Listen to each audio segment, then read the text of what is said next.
आउज़ुबिल्लाहिमिनश्शैतानिर्रजीम बिस्मिल्लाहिर्रहमानिर्रहीम। आशिक हुसैन, मोहतरम स्टूडेंट, अस्सलाम वालेकुम। और आप देख रहे हैं YouTube channel biology with genius. उम्मीद कि आप खुश होंगे। अल्लाह ताला की नेमतें होंगी आपके ऊपर और बिल्कुल आप पढ़ाई से लुत्फ़ अंदोज़ हो रहे होंगे, ये मुझे उम्मीद है, क्योंकि आपको ज़रूर ज़िंदगी में कामयाब होना है। तो टाइम की नज़ाकत को देखकर आज हम जिस टॉपिक पर डिस्कस करने वाले हैं वो हमारे यानी गैसियस एक्सचेंज का टॉपिक है, क्योंकि जो एनिमल्स होते हैं या प्लांट्स होते हैं वो गैसियस एक्सचेंज करते हैं for the purpose of respiration and photosynthesis. तो यहाँ पर हम जो रेस्पायरेटरी मैकेनिज्म है यानी गैसेज एक्सचेंज होती हैं एनवायरनमेंट और लिविंग ऑर्गेनिज्म यानी एनिमल के बीच में, उस पर डिस्कस करेंगे। तो इन केस ऑफ एनिमल्स, तो एनिमल्स हेटेरोट्रॉफ हैं, उनमें सिर्फ रेस्पायरेशन होती है, फोटोसिंथेसिस तो नहीं होती। तो वो इस एटमॉस्फेयर से या यानी अपने एनवायरनमेंट से, पानी से ऑक्सीजन लेते हैं, कार्बन डाइऑक्साइड देते हैं।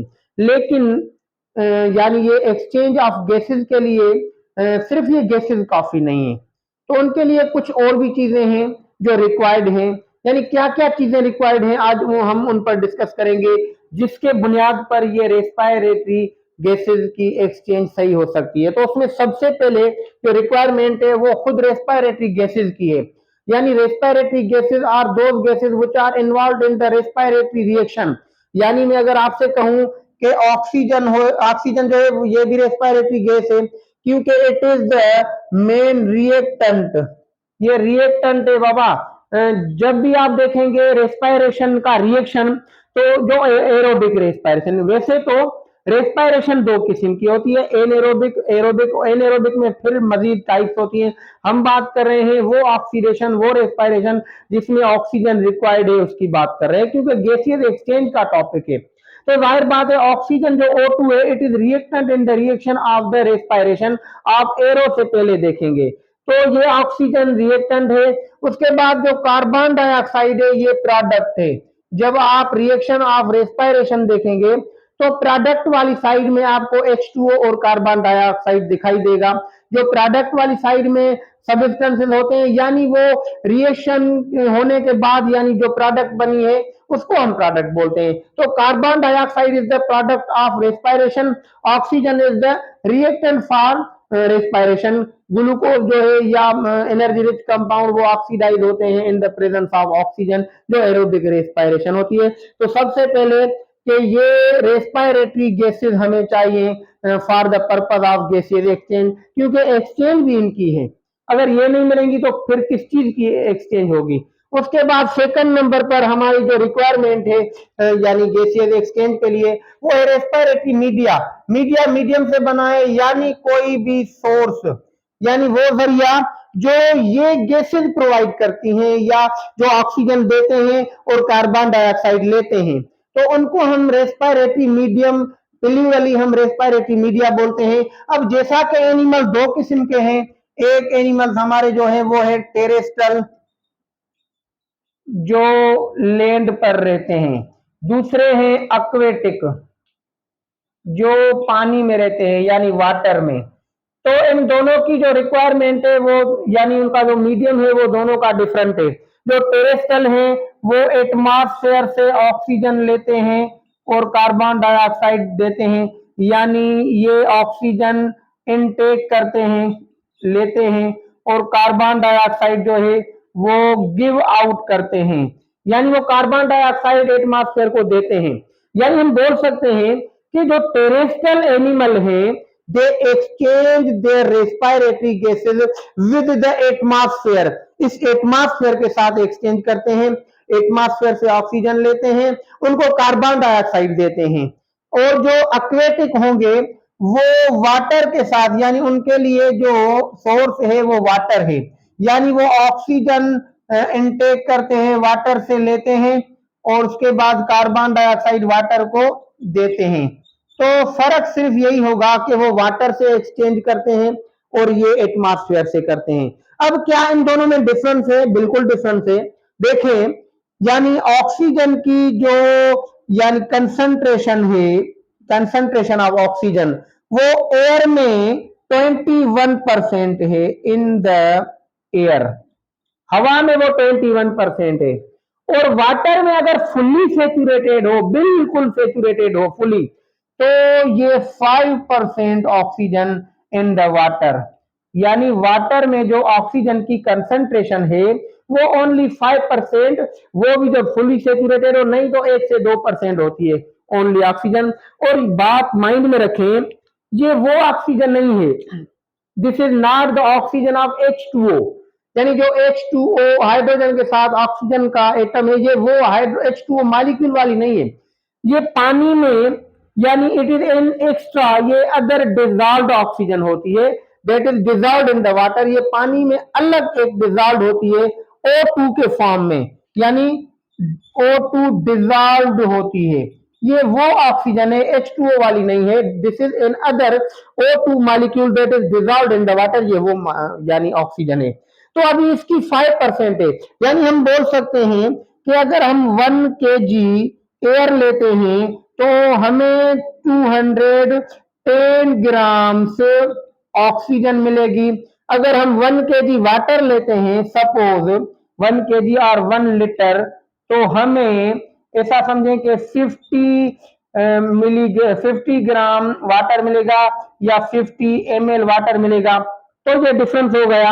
यानी एक तो डिफरेंस ये हो गया कि there is difference of concentration of oxygen between the water and air, air में ज्यादा है 21% ऑफ टोटल, और वाटर में 1 to 5%, यानी अगर रेंज निकालें तो फुली सेचुरेटेड 5% होगी, यानी 1 लीटर पानी लेंगे तो हमें 50 ml ऑक्सीजन मिलेगी, तो ये कम हो गई, एक तो डिफरेंस ये हो गया। दूसरा मसला ये है कि जो एक्वेटिक लाइफ है वो पानी में रहती है, पानी जो है वाटर है more density than the air, air जो है उसकी डेंसिटी कम है, वाटर की जो डेंसिटी है वो ज्यादा है। तो ये जो डेंसिटी, जो चीज ज्यादा डेंस होगी उसमें से किसी चीज को एक्सट्रैक्ट करना ये मुश्किल होता है। मैं आपको मिसाल दूं, यानी 1000 बंदों में से किसी एक चीज को निकालना कितना टाइम लगेगा, कितनी एनर्जी खर्च होगी, यानी कितनी वहां पर तकलीफ होगी। और सेम केस अगर हम ये 10 बंदे हों, उनमें से किसी चीज को निकालें तो जाहिर बात है बीच में से तो इजीली हम निकाल सकते हैं। तो जाहिर बात है जो चीज कंसंट्रेटेड होगी, जिसकी डेंसिटी ज्यादा होगी, तो उस चीज में से किसी चीज को आइसोलेट करना ये मुश्किल है। तो वाटर की डेंसिटी ज्यादा है एयर के मुकाबले में, तो एयर से ऑक्सीजन लेना इजी है और वाटर से लेना मुश्किल है, लेकिन this problem is overcome by the adaptation of aquatic life, यानी जो एक्वेटिक लाइफ है, जो पानी में रहते हैं, अल्लाह ताला ने उनको ऐसी प्रॉपर्टीज, ऐसी खास खुसूसियतें, यानी ऐसे कैरेक्टर दिए हैं को वो इजीली यानी ऑक्सीजन और कार्बन डाइऑक्साइड पानी से एक्सचेंज कर सकते हैं, लेकिन ये डिफरेंस है। उसके बाद जो थर्ड रेंज रिक्वायरमेंट होगी, यानी for the purpose of gases exchange, एक तो होगा यानी रेस्पिरेटरी गैसेज यानी O2 और कार्बन डाइऑक्साइड।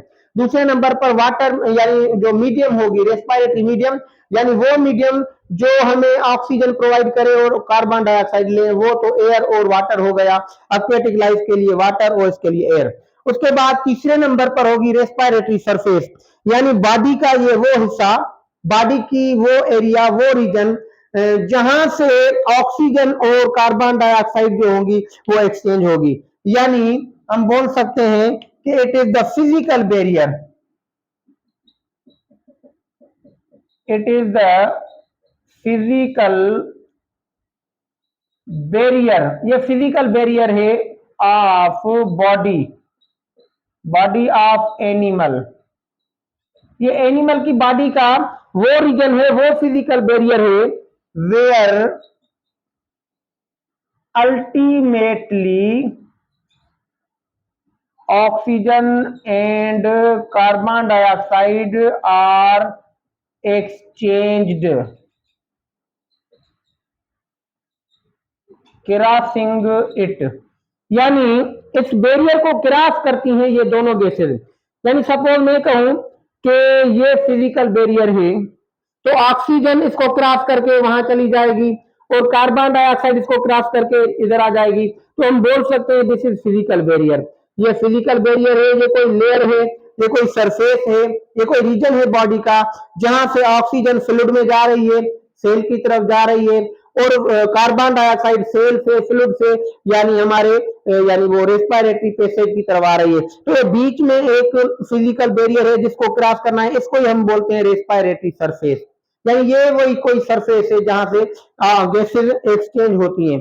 अब इसकी कुछ प्रॉपर्टीज हैं, अगर वो प्रॉपर्टीज होंगी तो रेस्पिरेटरी गैसेज एक्सचेंज इजीली हो जाएंगी, अगर नहीं होगी तो फिर डिफिकल्टी होगी, मसला होगा, मे भी ना हो। तो वो प्रॉपर्टीज कौन सी हैं मैं यहाँ पर लिख देता हूं, जो यानी इसकी रेस्पिरेटरी सरफेस की जो प्रॉपर्टीज हैं।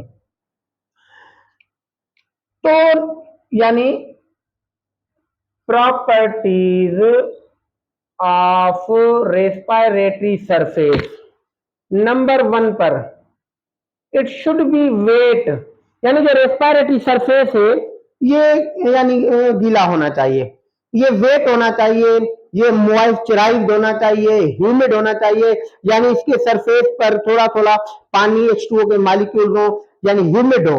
अगर नहीं होगा तो डिफ्यूजन में मसला होगा, डिफ्यूजन का रेट स्लो होगा। आप देखें जो फ्रॉग होता है वो अपनी स्किन को मॉइस्ट रखता है, वो ह्यूमिड रखता है, वेट रखता है। या अर्थवर्म है, वो भी अपनी स्किन को, जो सांपा जिसको सापा बोलते हैं अर्थवर्म, तो वो भी अपनी स्किन को मॉइस्ट रखता है। किस वजह से? जैसे गैसेस इजीली एक्सचेंज हो जाएं या डिफ्यूज हो जाएं। तो वाटर के साथ ऑक्सीजन की एफिनिटी ज्यादा है, तो जो सरफेसेस यानी गीले होंगे, वेट होंगे, तो जो ऑक्सीजन है वो इजीली ट्रांसपोर्ट हो जाएगी। नंबर 1 के ये वेट होना चाहिए। Number 2 it should B thin, यानी ये थिन होना चाहिए, थिक ना हो। सपोज मैं आपसे बोल दूं एक सरफेस ये है, ये एक सरफेस है, ये सिंगल सेल्ड है, क्योंकि एक ही सेल की लाइन लगी हुई है, इसकी थिकनेस भी सिर्फ यही है। और दूसरा मैं सरफेस ये बनाता हूं, यानी इसकी जो थिकनेस है आपको ज्यादा दिखाई देगी, ये ज्यादा थिक है क्योंकि ये 2 सेल्ड थिक है, तो ये उससे डबल है। तो आप बताएं ऑक्सीजन जो है वो यहां से इजीली क्रॉस होगी या ऑक्सीजन यहां से? जाहिर बात है यहां पर टाइम ज्यादा लगेगा, यहां पर कम टाइम लगेगा। जो भी सरफेसेस बिल्कुल थिन होते हैं वहां से हवा हो, गैसेस हो, इजीली क्रॉस हो जाती है। थिक होते हैं तो टाइम लगता है। जैसे ये दीवार, दीवार जितनी ज्यादा मोटी होगी तो रेडिएशन को पास होने में टाइम लगेगा, दीवार अगर पतली होगी तो रेडिएशन इजीली मतलब पास हो जाएगी। यानी कोई भी सब्सटेंस जो किसी फिजिकल बैरियर से पार यानी पास होता है, अगर वो थिन होगा तो इजीली पास हो जाएगा, थिक होगा तो टाइम लगेगा। यहाँ पर टाइम क्यों लगेगा? देखें यहाँ पर इजीली हो जाएगा, तो यहाँ एक मेम्ब्रेन क्रॉस करके ऑक्सीजन सेल के अंदर पहुंच जाएगी, फिर ये मेम्ब्रेन क्रॉस करके यहाँ पर ब्लड में या फ्लूइड में पहुंच जाएगी, तो यही टाइम लगेगा।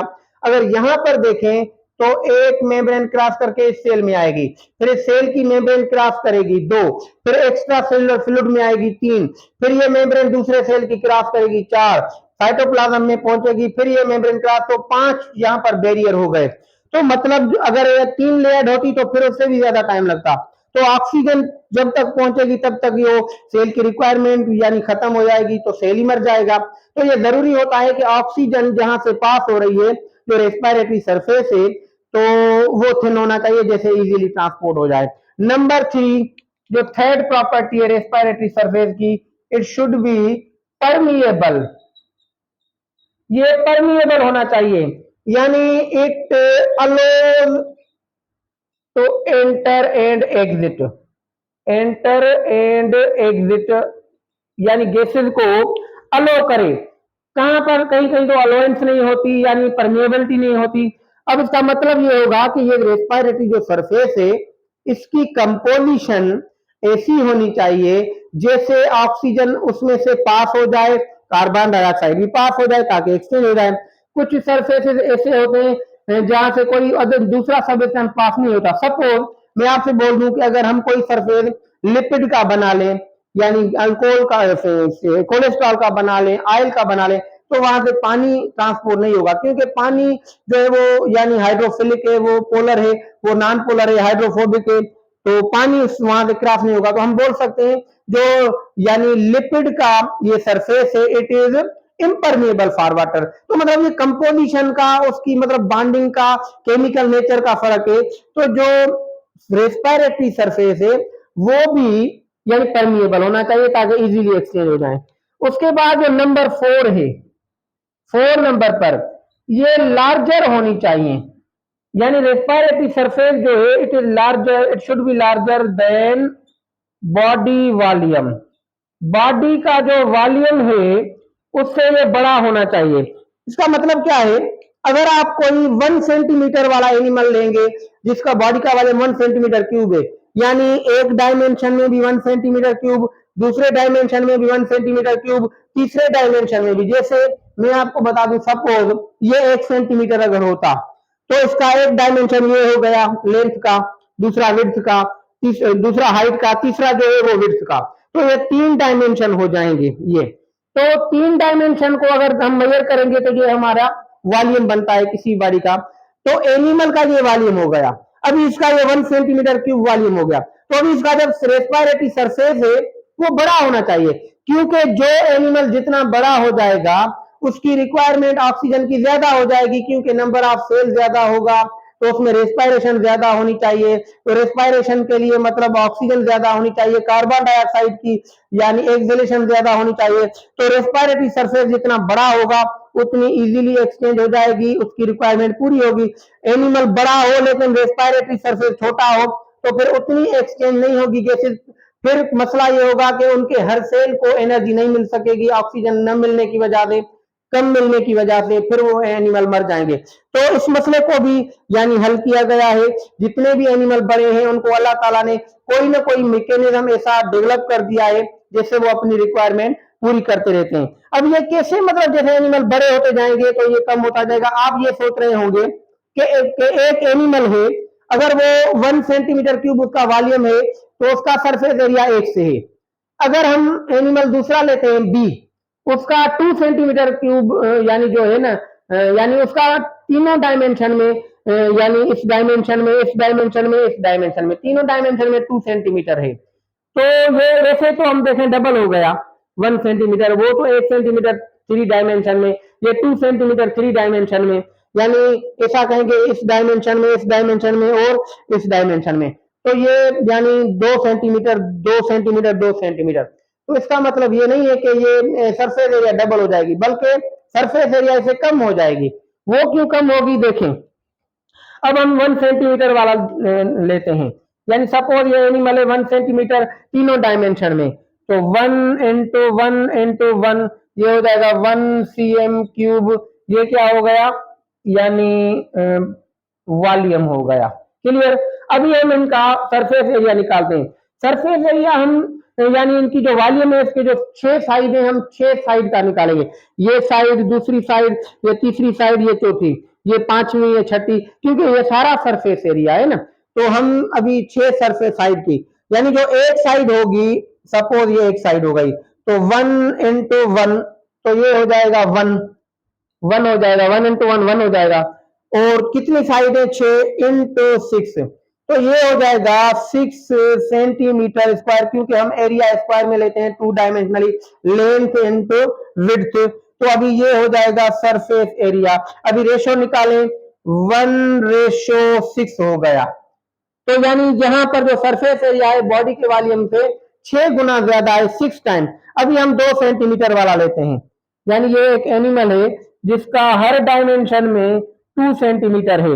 मैं ये कहूं कि ये एनिमल इस डायमेंशन में भी 2 सेंटीमीटर, इस डायमेंशन में भी 2 सेंटीमीटर, और उसके बाद इस डायमेंशन में भी 2 सेंटीमीटर। तो ये इसका वॉल्यूम कितना हो जाएगा, यानी 2 × 2 ये हो गया 8 cm क्यूब, ये हो गया वॉल्यूम। अभी ये वॉल्यूम हो गया। तो अभी इसका सरफेस एरिया देखते हैं, एक साइड का 2 × 2 एरिया हो गया, यानी 2 इधर से इंटू 2, तो ये हो जाएगा 4। तो कितनी साइड से, 6 साइड हो गई, 4 × 6 ये हो जाएगा 24 cm स्क्वायर। तो अभी जब यानी 8 की टेबल 24 पर 3 मरतबा लगेगी, यानी 1:3 हो जाएगा। तो अभी देखें यहाँ पर जो एनिमल छोटा था तो उसका जो ratio of surface area to body volume वो ग्रेटर था, यानी देखे ग्रेटर 6 टाइम। तो जैसे ही एनिमल डबल हो गया उसका बॉडी का वॉल्यूम, तो अभी देखें यानी जो सरफेस एरिया का रेशो है वो है 3:1, यानी 3 टाइम ज्यादा है, वहां पर 6 टाइम ज्यादा है, तो यहाँ पर सरफेस एरिया कम हो गया। तो बात माइंड में रख लें, जैसे जैसे एनिमल की साइज बढ़ती जाएगी वॉल्यूम बढ़ता जाएगा, अगर वही एनिमल अपनी स्किन से ब्रीथिंग कर रहा है, गैसेज एक्सचेंज कर रहा है, फिर तो उसका सरफेस एरिया कम पड़ जाएगा, क्योंकि जैसे यानी बॉडी का वॉल्यूम बढ़ेगा तो उसके रिलेशन से कंपेयर टू छोटा जो एनिमल होगा, यानी उसका रेशो निकालेंगे छोटे का दोनों का सरफेस एरिया और वॉल्यूम का, और बड़े का भी सरफेस एरिया उसका, तो कंपैरेटिवली इसका सरफेस एरिया कम होता जाएगा। जैसे एनिमल बड़ा होता जाएगा सरफेस एरिया कम होता जाएगा। तो इस मसले को ओवरकम करने के लिए अल्लाह ताला ने डिफरेंट एनिमल्स को डिफरेंट ऑर्गन्स दिए हुए हैं। जैसे इन केस ऑफ मेमल्स या स्पेशली ह्यूमन बीइंग की बात करें तो उनमें एल्वियोलस होती हैं, एल्वियोलाई। एल्वियोलाई ये इस तरह की बनी होती हैं, तो ये मिलियंस में होती हैं एल्वियोलाई, मिलियंस में हमारे लंग्स के अंदर। तो एक को अगर खोल दें तो ये सेंटीमीटर स्क्वायर बन जाएगी या 2 से जितनी भी बनेगी, तो मिलियंस को जब बिछा देंगे तो कितना सरफेस एरिया बन जाएगा। Same case with the fish, मछली में भी जो प्लेट्स होते हैं अंदर वो गिल्स के अंदर, उसमें भी यही हो जाएगा बिछा दें अगर, तो मतलब ये surface area it should be greater than the body volume. अगर रेशो निकाले तो सरफेस एरिया बड़ा होना चाहिए। तो इसमें कोई भी अगर कंफ्यूजन है तो आप मुझे कॉल कर सकते हैं, मुझे कमेंट कर सकते हैं, या व्हाट्सएप नंबर मेरा लिखा होता है यूट्यूब पर, आप उस पर बात कर सकते हैं, मैसेज कर सकते हैं, वॉइस कर सकते हैं, इंशाल्लाह मैं आपको रिस्पॉन्स दूंगा। ये आप फिर भी आप रिपीट करें, देखें, इंशाल्लाह फिर मिलते हैं नेक्स्ट लेक्चर में। Wish you best of luck. Allah Hafiz.